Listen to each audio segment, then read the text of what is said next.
Bonjour et bienvenue. Dans cette partie, je vais vous parler du chemin de vie. Confucius disait ceci, on a deux vies et la deuxième commence quand on se rend compte qu'on n'en a qu'une. Et pour traverser cette vie qui est importante et qui est unique, nous avons besoin tous de connaître le chemin de notre vie, de comprendre le chemin de notre vie. Et le chemin de vie, en fonction des individus, en fonction du vécu et de la situation, ne sont pas pareils.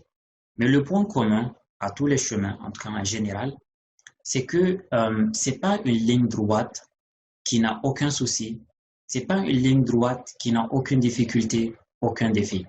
Et pour mieux illustrer cette notion de chemin de vie, j'ai créé un schéma qui reprend à peu près les grands points que nous allons retrouver qui sont pratiquement communs à tout le monde. On peut trouver plusieurs points communs sur les différents chemins de vie en fonction de votre milieu, votre éducation, votre culture, mais globalement, je voulais souligner 2 ou 3 points communs. Le premier point commun, c'est lorsque le chemin est tout plat, donc il consiste à notre enfance, au moment où nous ne sommes pas responsables tout à fait de ce que nous faisons, et donc nous subissons notre environnement, notre société, notre culture, nos différentes interactions. Le deuxième point commun, c'est là où vous voyez une sorte de volcan. Ce sont des points chauds. Tout le monde a des points chauds dans son chemin de vie. Et il serait hasardeux d'essayer de le traverser, donc de traverser son chemin, sans avoir identifié quels sont exactement les points chauds. Les points chauds sont les situations dans lesquelles vous doutez, les situations dans lesquelles vous avez moins de maîtrise sur les événements, des situations dans lesquelles vous avez besoin de vous appuyer sur le monde extérieur pour avancer. Et donc, votre réussite va dépendre du monde extérieur. Ce que vous allez faire, vos résultats vont dépendre du monde extérieur, mais non pas de vos efforts, de votre abnégation et de votre ténacité. Il faut identifier ces points chauds pour pouvoir mieux traverser son chemin de vie.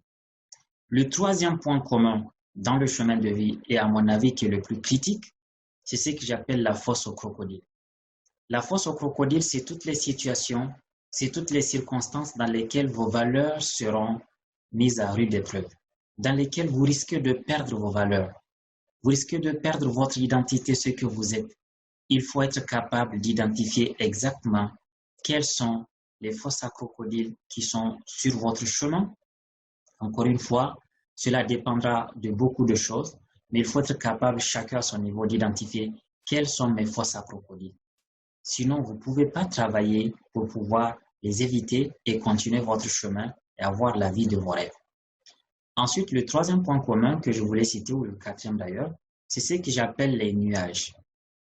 Il y a des gens dont la vie va consister tout simplement à rêver à l'infini, mais à ne jamais agir. Ils auront du mal à passer à l'action.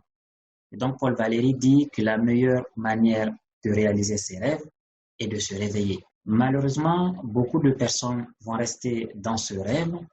Ils ne vont pas pouvoir passer à l'action et pouvoir réaliser exactement la vie dont